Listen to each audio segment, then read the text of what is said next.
الحمد لله الذي فاطر السماوات والأرض خالق الجن والإنس وسائر المخلوقين والصلاة والسلام على رسوله البشير النبي الأمين وعلى آله الطيبين الطاهرين وأصحابه ومن تبعهم وعلى سائر أمته أجمعين بحق طه وياسين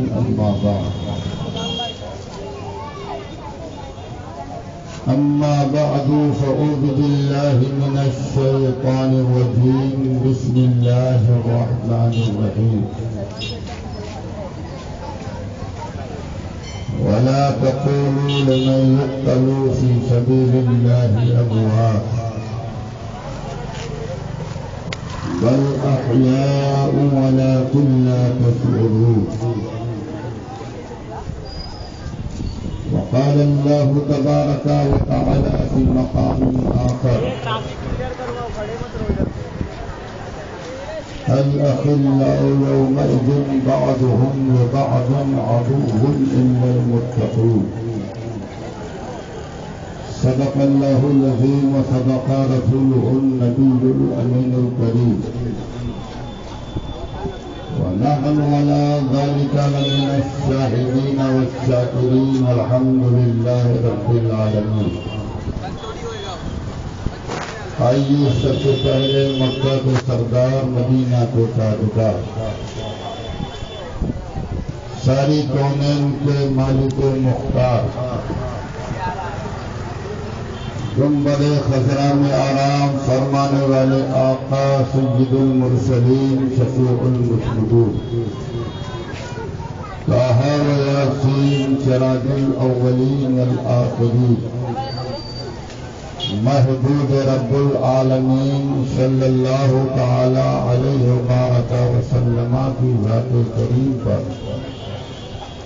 انتہائی عقیدت و محبت و احترام کے ساتھ حدیث درود پاک پیش کرنے اور پڑھنے اللہم صلی علی سیدنا و شفیعنا مولانا محمد معدن الجود والکرم وآلہ الکرام و ابنہ الکریم و امتہ الکریمہ امام اہل سنن فخر زمین و زمن مقتدائے عارفان روزگار آقا نعمت دریائے رحمت مجدد دین و ملت سیدی مرشدی سرکار اعلی حضرت فاضل برلوی رضی اللہ تعالی عنہ وارضاہ عنا رسول گرامی وقار صلی اللہ تعالی علیہ وبارک وسلم کے مقدس صحابہ اور نبی پاک صلی اللہ علیہ وسلم کی فطرت پاک کی بارگاہ میں یوں خیرات پیش کرنے کی سعادتیں اور برکتیں حاصل کر رہے ہیں. ان کے مولا کے ان پر کروڑوں درود،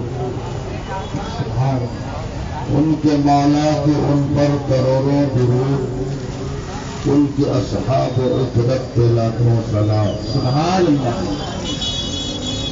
اور خصوصیت کے ساتھ سید الشہداء امام عالی مقام حضرت سیدنا امام حسین شہید کربلا رضی اللہ تعالی عنہ وارضاہ عنہ کی بارگاہ ناز میں یوں خیرات پیش کرنے کی سعادتیں اور برکتیں حاصل کر رہے ہیں. اس شہید بلا شاہد القبا، اس شہید بلا شاہد القبا ایک سے دست غربت کے لاکھوں سلام. اور ایک دوسرا شاعر امام حسین رضی اللہ تعالی عنہ وارضاہ عنہ کی بارگاہ میں اور ہر شہید کی بارگاہ میں یہ خیرات پیش کرنے کی سعادتیں اور برکتیں حاصل کر رہا ہے۔ اسی شعر کو آپ جو میں نے خطبہ مسنونہ کے بعد پہلی آیت کریمہ کی تلاوت کی ہے، اس کا ترجمہ سمجھ لیجیے۔ شاعر عرض کرتا ہے، حسین زندہ ہیں دستور زندگی کی طرح، حسین زندہ ہے دستور زندگی کی طرح، شہید مرتا نہیں عام آدمی کی طرح، اور جب شہید زندہ ہوتا ہے تو پھر ہم زندے کا ماتم نہیں کرتے۔ اس حوالے سے ایک شعر عرض کر رہا ہوں، سماعت کر لیجیے۔ اسی مشاعرے کا مشرے طرح یہ تھا، کافر ہیں جو حسنین کا ماتم نہیں کرتے، کافر ہیں جو حسنین کا ماتم نہیں کرتے۔ اور یہ شعر جب گزرا ایک سنی شاعر کی نگاہوں سے، اس نے اس پہ شعر کہا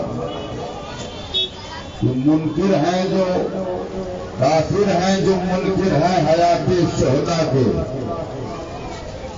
کافر ہیں جو منکر ہیں حیات شہداء کے، ہم زندہ جاوید کا ماتم نہیں کرتے، ہم زندہ جاوید کا ماتم نہیں کرتے۔ اور دوسرا شعر سماعت کر لیجیے۔ یزید ڈوب گیا شام کے اندھیروں میں، یزید ڈوب گیا شام کے اندھیروں میں، حسین پھیلے ہیں روشنی کی طرح۔ آج یہی وجہ ہے کہ زمین بھی کہہ رہی ہے حسین ہمارے ہیں، آسمان بھی کہہ رہا ہے حسین ہمارے ہیں، دریا کی روانی کہہ رہی ہے حسین ہمارے ہیں، کائنات کا ذرہ ذرہ کہہ رہا ہے حسین ہمارے ہیں۔ اور حق تو یہ ہے کہ آمینہ کے لال کہہ رہے ہیں حسین و منی وانا من حسین، کہ حسین مجھ سے ہے اور میں حسین سے ہوں۔ پتا چلا کہ قوم کوئی بھی ہو، ہر قوم حسین کو مان رہی ہے۔ جہاں سنی مسلمان حسین کو ماننے کا دعوے دار ہے، وہیں عیسائی بھی حسین کو مان رہا ہے، یہودی بھی حسین کو مان رہا ہے، یہاں تک کہ ہندو بھی حسین کو مان رہا ہے۔ اسی لیے کسی کہنے والے نے کہا ہے کہ انسان کو بیدار تو ہو لینے دو، انسان کو بیدار تو ہو لینے دو، ہر قوم پکارے گی ہمارے ہیں حسین۔ زمین بھی حسین کو پکار رہی ہے، آسمان بھی حسین کو پکار رہا ہے، جتنی قومیں ہیں ہر ایک حسین کو مان رہی ہیں۔ اور اگر کوئی قوم ہے جو حسین کو نہیں مانتی ہے، اس قوم کا بھی نام سن لیجئے۔ اس قوم کا نام وہابی ہے، اس قوم کا نام دیوبندی ہے، اس قوم کا نام جماعت اسلامی ہے، اس قوم کا نام اہل حدیث ہے۔ دیوبندیوں کا سب سے بڑا مولوی جس کا نام محمود عباسی دیوبندی ہے، وہ اپنی کتاب خلافت مافیہ رزید کے اندر لکھتا ہے، اماد اللہ اگر حسین میدان کربلا سے زندہ بچ کر کے بھی آ جاتے تو ان کا قتل کرنا واجب ہوتا. اور آج بھی یہ وہابی دیوبندی جماعت اسلامی اہل حدیث یزید کی محبت میں سینہ ٹھوک کر کے یزید کو رحمت اللہ تعالی علیہ کہتے ہیں. یزید کو رحمت اللہ تعالی علیہ لکھتے ہیں. اور یہ معاذ اللہ یزید کی محبت میں یہاں تک آگے جا کر کے کہتے ہیں کہ اے یزید، اگر میدان کربلا میں ہم ہوتے تو جس طرح تو نے حسین پہ پانی بند کیا تھا، دانا بند کیا تھا، ہم بھی حسین پہ پانی بند کر دیتے، ہم بھی حسین پہ دانا بند کر دیتے. لیکن کیا ہوا، جو ہم میدان کربلا میں نہ تھے، ہم ہندوستان میں تو ہیں، ہم حسین کے نام کا کھچڑا بند کریں گے، ہم حسین کے نام کی شبیل بند کریں گے، ہم حسین کے نام کی مجلس بند کریں گے. جب ان یزیدیوں نے یہ آواز لگائی تو حسینی بھی اٹھ پڑے اور انہوں نے بارگاہ امام حسین میں خراج پیش کرتے ہوئے عرض کیا، اے میرے آقا امام حسین، اگر ہم میدان کربلا میں ہوتے تو حضرت ہو کی طرح ہم قربان ہو جاتے، حضرت وہاب کی طرح قربانی دے دیتے، حضرت زہیر کی طرح آپ کے چرنوں میں نچھاور ہو جاتے. لیکن اے میرے آقا حسین، کیا ہوا جو ہم میدان کربلا میں نہ تھے، ہم ہندوستان میں تو ہیں، ہم ہندوستان میں آپ کے نام کی مجلس کریں گے، آپ کے نام کی شکل لگائیں گے، آپ کے نام کا کھچڑا بتائیں گے، دنیا کو یہ بتائیں گے کہ حسین زندہ ہے تو پورے زندگی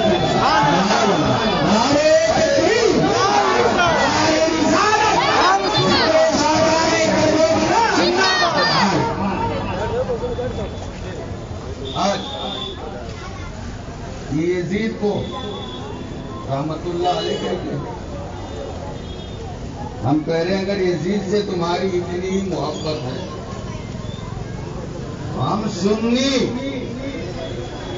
صرف میں بامبے کی بات کر رہا ہوں. بامبے میں چاہے وہ ایسٹ کا علاقہ ہو یا ویسٹ کا علاقہ، محرم کا جب مہینہ آتا ہے تو تمام سنی امام حسین کے نام پر مجلس رکھتے، شہید اعظم کانفرنس کرتے، ذکر شہدائے کربلا کی محفل رکھتے. ہم ان تمام یزیدی کے وفاداروں سے کہنا چاہیں گے کہ اگر تم یزید کے اتنے ہی وفادار ہو تو جب محرم کا مہینہ آئے تو یزید کے نام پر ایک جلسہ کر کے ہمیں دکھا دو، اور اس جلسے کا جو پوسٹر نکالو اس پوسٹر کی سرخی ہو جشن یزید و ذکر یزید. یہ یزید کانفرنس جس دن تم یزید کے نام پہ جلسہ کرو گے، جس دن تم یزید کے نام پر کانفرنس کرو گے، اس دن سے ہمیں اپنی قوم کو بتانا نہیں پڑے گا. تمہارے جلسے کو دیکھ کر کے ہماری قوم فیصلہ سنا دے گی کہ یہ خلفائے حسین ہے. سبحان اللہ، سبحان اللہ، سبحان اللہ.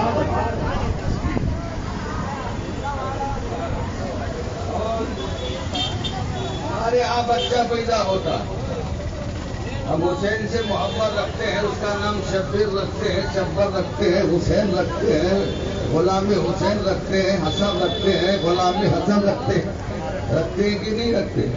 رکھتے. اور اگر تم یزید کے اتنے ہی طرفدار ہو، اپنے آپ پیدا ہونے والے کسی بچے کا نام یزید رکھ کر کے مجھے بتا دو. میں کہتا ہوں جب تک وہ ماں کے سینے سے لگ کر کے دودھ پینے کی مدت میں رہے گا تب تک تو کوئی مسئلہ کھڑا نہیں ہوگا. لیکن جیسے ہی وہ اپنے پیروں سے چلنے کے لائق ہوگا، حسینی بچوں کے بیچ کھیلنے جائے گا، حسینی بچے جب پوچھیں گے تیرا نام کیا ہے تو ماں باپ نے اس کا نام یزید رکھا ہے، بتائے گا میرا نام یزید ہے. حسینی بچے اس کے چہرے پر اتنا تھوک دے دیں گے کہ جب وہ گھر جائے گا تو پہچان نہیں ہو پائے گا. ایک پیر صاحب تھے، حالت سفر میں ایک جگہ ظہر کا وقت ہوا، مسجد میں گئے، ظہر کی نماز پڑھی، ظہر کی نماز پڑھ کے جیسے مسجد کے باہر آئے، ایک چلا چلی بھوپال دلی والا مل گیا. اس نے کہا مولانا کہاں سے؟ انہوں نے کہا بریلی شریف سے. جیسے ہی بریلی شریف کا نام سنا وہ پکنے لگا، نہ او دیکھا نہ تاؤ، نہ موقع دیکھا نہ محل، کہ معاذ اللہ یزید جنتی ہے، یزید جنتی ہے، یزید جنتی ہے. اب وہ پیر صاحب بیچارے پریشانی میں آ گئے کہ میں مسافر آدمی ہوں، اس کو جواب دوں کیا تو کیا دوں. انہوں نے جواب نہ دے کر کے اپنے دونوں ہاتھ کو بارگاہ مولا میں بلند کیا اور عرض کیا، اے میرے مولا، جہاں یزید ظالم جائے وہاں اس ناہنجار کو بھیج دینا، اور جہاں فاطمہ کا لال حسین جائے وہاں مجھے بھیج دینا.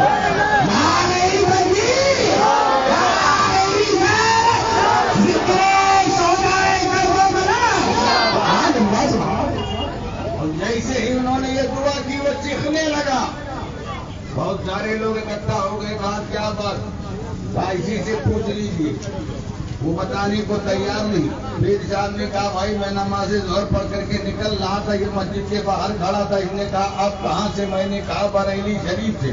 اور جیسے ہی میں نے بریلی شریف کا نام لیا یہ پکنے لگا، یزید جنتی ہے، یزید جنتی ہے. پھر میں نے اسے کچھ کہا نہیں، میں نے صرف دعا کی، اللہ جہاں یزید جائے وہاں اس کو بھیج دینا، اور جہاں فاطمہ کا لال حسین جائے وہاں مجھے بھیج دینا.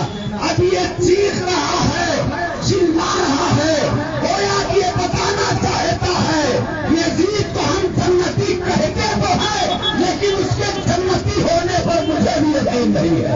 لیکن ہم حسین کے ایسے ماننے والے ہیں کہ حسین کو صرف جنتی ہی نہیں مانتے، جنتی نوجوانوں کا سردار جنتی ہے ہی. ادھر ایک طرف کھڑے ہو جائیے، روڈ پہ بھیڑ مت کرتا. دیکھنا ہو تو اسٹیج پہ بیٹھ جائیے. حالانکہ فاسق کو اسٹیج پہ بیٹھنے کی اجازت نہیں ہے، لیکن مجبوری میں کیا کریں گے، ہے نا. ایک طرف کھڑے ہو جائے. ہاں درود شریف پڑھ لیجیے. اللہم صلی علی سیدنا سیدنا. روڈ سے ہٹ کر کے اس طرف آ جائیے. اس طرف گاڑیوں کے آنے جانے کا راستہ مسدود مت کیجیے، اسے کھلا رکھیے.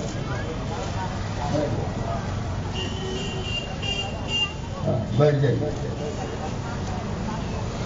سنیے غور سے، میری گفتگو بہت قیمتی ہے اور میں بھی قیمتی ہوں، اس لیے کہ میں حسینی ہوں. اور جو حسینی ہے وہ قیمتی ہے، اور جو یزیدی ہے اس کی کوئی قیمت نہیں ہوتی. اب آپ حضرات نے 10 روزہ پروگرام اندر بھی سماعت کیا، باہر بھی سماعت کیا. اب اندر والے جو رہے ہیں ان کو بھی معلوم ہوگا کہ میں نے کہاں تک گفتگو ختم کی. میں نے محرم الحرام کی 12ویں شب میں امام حسین کی شہادت کے بعد جو میدان کربلا میں محرم الحرام کی 11ویں شب آئی تھی، اور اس شب میں جو مناظر پیش آئے تھے وہ مناظر آپ کے سامنے بیان کیا تھا، اور اس کے بعد کے واقعات آپ کے گوش گزار کرنا تھا. اگر آپ نے توجہ سے تقریر سنی ہوگی تو آپ کے ذہن میں بات ہوگی. حضرت امام حسین رضی اللہ تعالی عنہ وارضہ عنہ کی شہادت، وہ شہادت ہے جس کے بارے میں سرکار تاج الشریعہ فرماتے ہیں شہنشاہ شہیدہ ہو انوکھی شان والے ہو. سبحان اللہ. شہنشاہ شہیدہ ہو انوکھی شان والے ہو. حسین ابن علی تم پہ شہادت ناز کرتی ہے. حسین ابن علی تم پہ شہادت ناز کرتی ہے.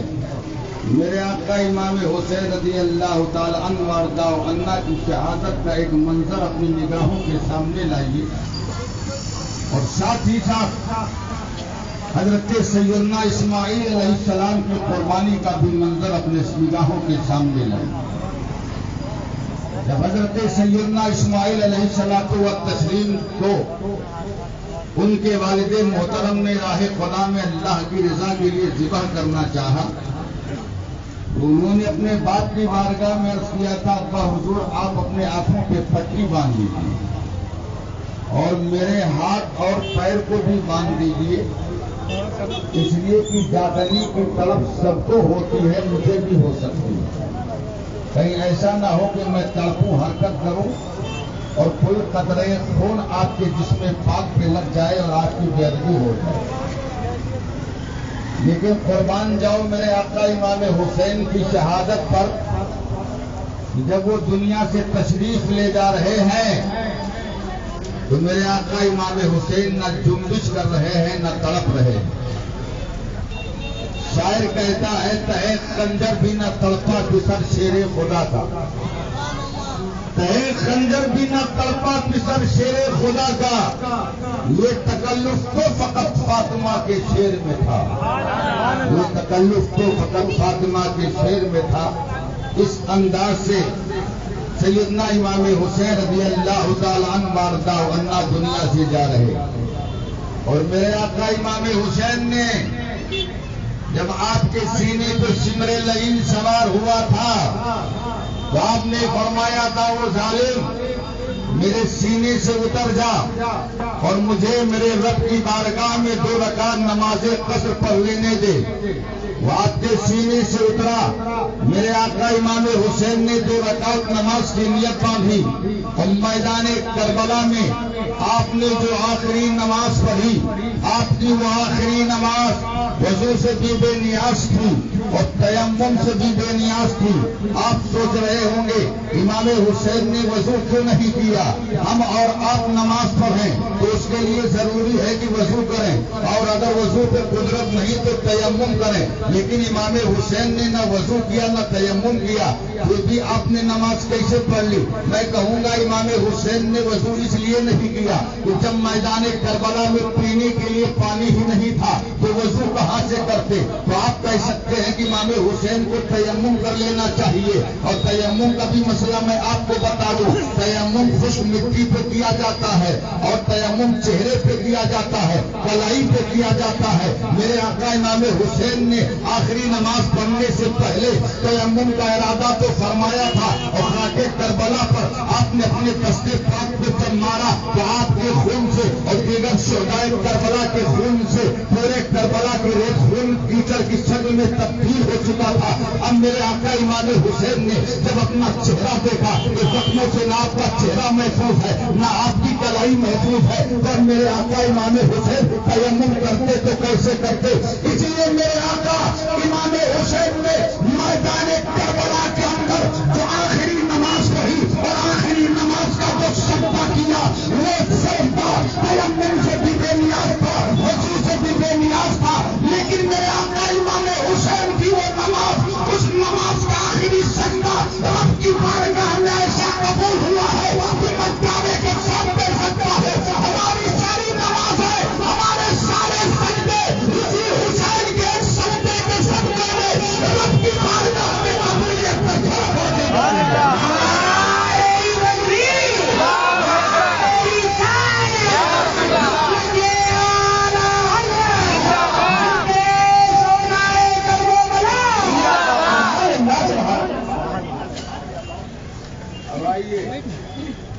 محرم الحرام کی جب 11ویں تاریخ آتی ہے میدان کربلا میں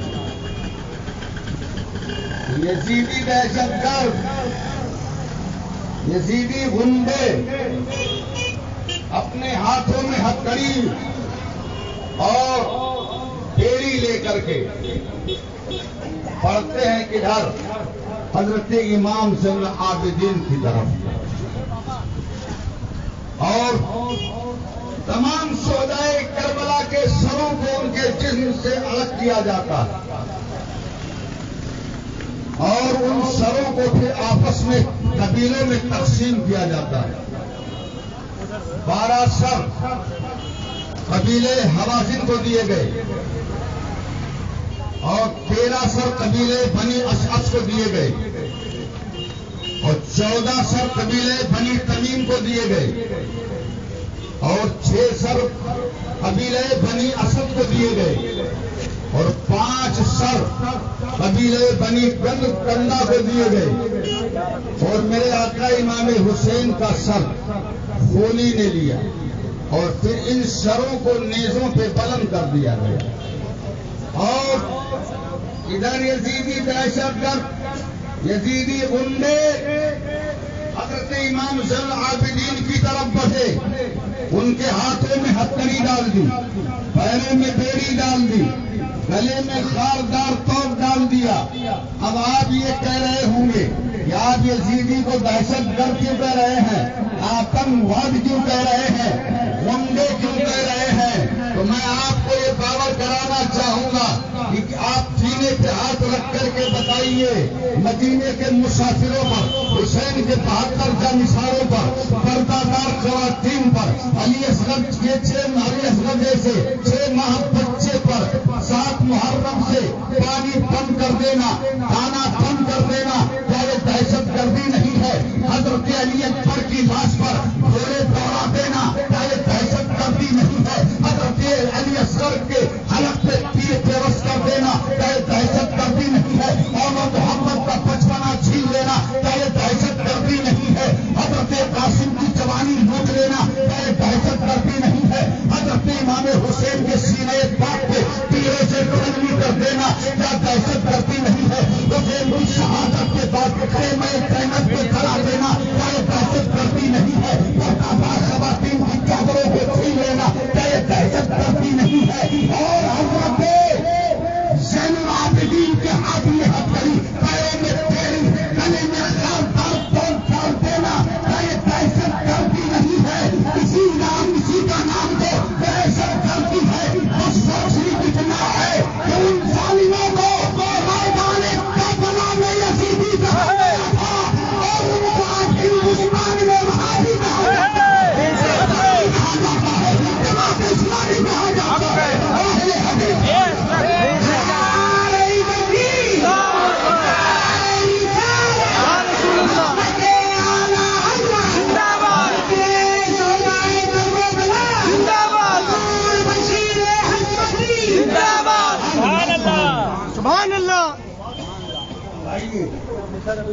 میرے آقا امام زین العابدین کے ہاتھوں میں ہتھکڑی, پیروں میں بیڑی, گلے میں خاردار توپ ڈال دیا اور تمام سروں کو نیزے پہ بلند کر دیا.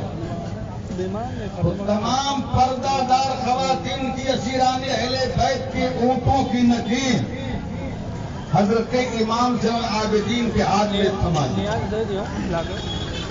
اب آگے شہدائے کربلا کے سر نیزوں پہ بلند ہو کر کے چل رہے ہیں اور سب سے آگے کس کا سر ہے؟ میرے آقا امام حسین کا سر. ایک بات بتا دوں, امام جو ہوتا ہے وہ پیچھے نہیں ہوتا ہے, وہ آگے ہوتا ہے. اور امام سر بلند بھی ہوتا ہے. میرے آقا امام حسین شہادت سے پہلے بھی امام تھے, یعنی آگے تھے, شہادت کے بعد بھی سب سے آگے. شہادت سے پہلے بھی آپ بلند تھے اور شہادت کے بعد بھی آپ بلند ہیں. ابھی قافلہ 11 محرم الحرام کو 12 دیگر 12 محرم الحرام کو کوفہ سے, کربلا سے کوفہ کی طرف روانہ ہوا. اب قافلہ چلتے چلتے جا رہا, اچانک ایک ایسی منزل آئی, ایک ایسی جگہ آئی کہ حضرت امام حسین کا سر جس نیزے پر تھا وہ نیزہ زمین کے اندر گل گیا. یزیدیوں نے ہر سب کوشش کی اس نیزے کو زمین سے اکھاڑیں, اکھاڑنا تو دور کی بات, اسے 10 سے مس نہ کر سکی. شمر نعیم اس کا سردار تھا. اس نے کہا مجھے یہ ترکیب آتی ہے. یعنی وہ یزیدی تو تھا لیکن اسے بھی یہ معلوم تھا کہ جو شہید ہوتا ہے وہ مردہ نہیں ہوتا ہے، زندہ ہوتا ہے. آیا امام زین العابدین کے پاس اور کہا زین العابدین آپ اپنے باپ حسین کے سر سے کہیے کہ وہ آگے بڑھیں، ورنہ میں ابھی آپ کو اور ہر ایک کو کوڑے مار مار کے تڑپا دوں گا.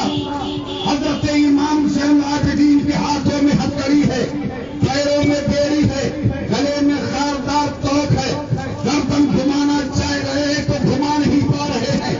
بڑی مشکلوں سے اپنے باپ امام حسین کے سر پاک کی طرف آپ نے اپنا چہرہ کیا اور چہرہ کرنے کے بعد عرض کیا ابا حضور اب مجھ میں کوڑے کھانے کی طاقت نہیں ہے، اب مجھے تازیانے برداشت کرنے کی قوت نہیں ہے، آپ کرم کیجیے آگے بڑھیے.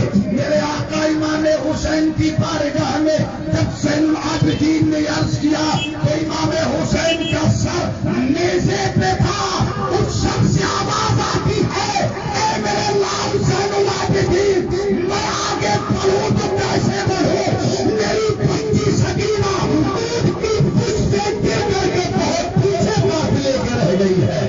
جب تک میری بچی سکینہ قافلے میں آ نہیں جاتی تمہارا باپ حسین آگے بڑھ نہیں سکتا ہے. زین العابدین نے یہ بات بتائی اپنی پھوپھی حضرت سیدہ زینب کو. حضرت سیدہ زینب اپنی سواری سے اتری اور جدھر سے قافلہ آیا تھا اس کی طرف مڑی اور بچی سکینہ کہہ کر کے آواز دے رہی ہیں لیکن کہیں سے کسی طرف سے کوئی آواز جب نہ آئی. آپ نے کہا کہ اب میں اپنے بھائی حسین کے سر کو کیا جواب دوں گی. چنانچہ حضرت سیدہ زینب نے جیسے ہی یہ کہا تو انہوں نے دیکھا کہ ایک معظمہ ایک برقع پوش خاتون ہے جو اپنی چادر محبت میں کسی چیز کو چھپائی ہوئی ہیں. انہوں نے فوراً چادر کو ہٹایا اور چادر کو ہٹانے کے بعد دیکھا کہ بچی سکینہ موجود ہے. اس کے سر پہ دستے شفقت دے رہی ہے، رو رہی ہے تو آنسو پوچھ رہی ہے، سینے سے لگا کے تسلی دے رہی ہے. حضرت زینب نے جب یہ دیکھا تو کہا اے معظمہ آپ کون ہیں؟ اس بستی میں اس علاقے میں کربلا کی دھرتی پر تازیانے تو سب نے مارے ہیں، کوڑے تو سب نے مارے ہیں، تھپڑ رسید سب نے کیا ہے لیکن تسلی کسی نے نہیں دیا ہے، سر پہ دستے شفقت کسی نے نہیں پھیرا ہے، آنکھوں سے آنسو کسی نے نہیں پوچھا ہے. آپ ہیں کون؟ حضرت سیدہ زینب نے یہ کہا. حضرت سیدہ زینب کے کہنے کے بعد ان معظمہ نے اپنے چہرے سے نقاب ہٹائی اور جب چہرے سے نقاب ہٹائی حضرت زینب فرماتی ہے کہ میں نے دیکھا وہ کوئی اور نہیں میری ماں فاطمہ خاتون جنت ہے. میرے سب کا بندھن ٹوٹ گیا، ماں کے سینے سے میں لگ گئی اور میں نے کہا میری پیاری ماں جب پورا خاندان اجڑ گیا تباہ ہو رہی ہے آپ کی والدہ نے کہا بیٹی ایسا نہیں ہے. عاشورہ کی شب میں میرے لال علی اکبر نے جب میدان کربلا کا نقشہ ملاحظہ کیا تھا تو بیچوں بیچ کربلا میں جس معظمہ کو دیکھا تھا وہ تمہاری ماں فاطمہ تھی. اپنی چادر سے کربلا کی زمین کو صاف کر رہی تھی، کربلا سے کنکریاں چن رہی تھی کہ کنکری میرے حسین کو کوئی کنکری چبھنے نہ پائے. تمہاری ماں وہاں بھی تھی، تمہاری ماں یہاں بھی ہے. اور اب تم کو میں یہ اجازت دیتی ہوں کہ دنیا کے اندر یہ پیغام نشر کر دو کہ صرف حسین ہی زندہ نہیں ہے بلکہ حسین کے بابا علی مرتضیٰ بھی زندہ ہے، فاطمہ بھی زندہ ہے. اور دنیا کو پیغام دے دو کہ حسین زندہ ہے دستور زندگی کی طرح. شہید مرتا نہیں عام آدمی ہے. میرے آقا امام حسین رضی اللہ تعالی عنہ وارضا ونہ کے دیوانوں ان کے چاہنے والے مستانوں آپ نے امام حسین کی شہادت کا وہ منظر پڑھا ہوگا یا سنا ہوگا جو میدان کربلا میں پیش آیا. میرے آقا امام حسین رضی اللہ تعالیٰ عنہ واردہ ورنہ میدان کربلا میں کھڑے ہیں. محرم الحرام کی 9 تاریخ ہے.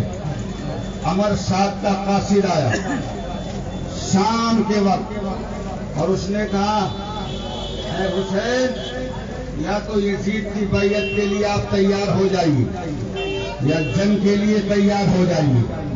میرے آقا امام حسین نے فرمایا میں کب تک کہوں اتنی بار کہوں کہ میں سر تو دے سکتا ہوں لیکن یہ ہاتھ یزید کے ناپاک ہاتھ میں نہیں دے سکتا.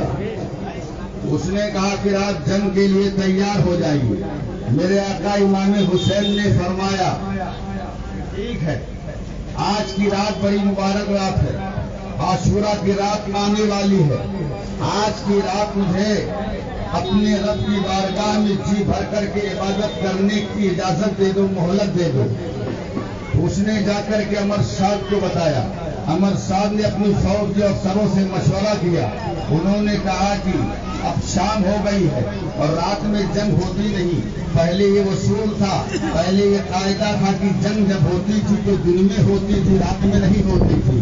اور جنگ میں اگر کوئی تلوار کی زد میں بوڑھا آ جائے تو اسے نہیں مارا جاتا تھا.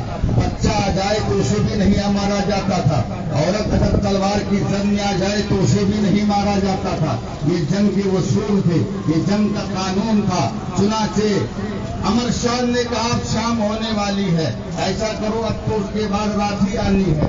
آج کی رات حسین مہلت مانگ رہے ہیں تو انہیں دے دو. چنانچہ امام حسین سے کہا گیا ٹھیک ہے آپ کو یہ رات مہلت دی جاتی ہے لیکن ہمدردی میں نہیں دیا تھا بلکہ انہوں نے 7 محرم سے ہی پانی بند کر دیا تھا. انہوں نے یہ فیصلہ لیا کہ ایک رات یہ اور پیاسے رہیں گے بھوکے رہیں گے اور کمزور ہو جائیں گے تو کل میدان کربلا میں ان سے لڑنے میں آسانی ہوگی. اس نیت سے انہوں نے اجازت دے دی تھی مہلت دے دی تھی محبت میں نہیں دی تھی. میرے آقا امام حسین کو جب اجازت مل گئی تو میرے آقا امام حسین نے عاشورہ کی شب میں خاکے کربلا سے تیمم کیا اور تیمم کر کے اپنے رب کی بارگاہ میں اپنی پیشانی کو جھکا دیا.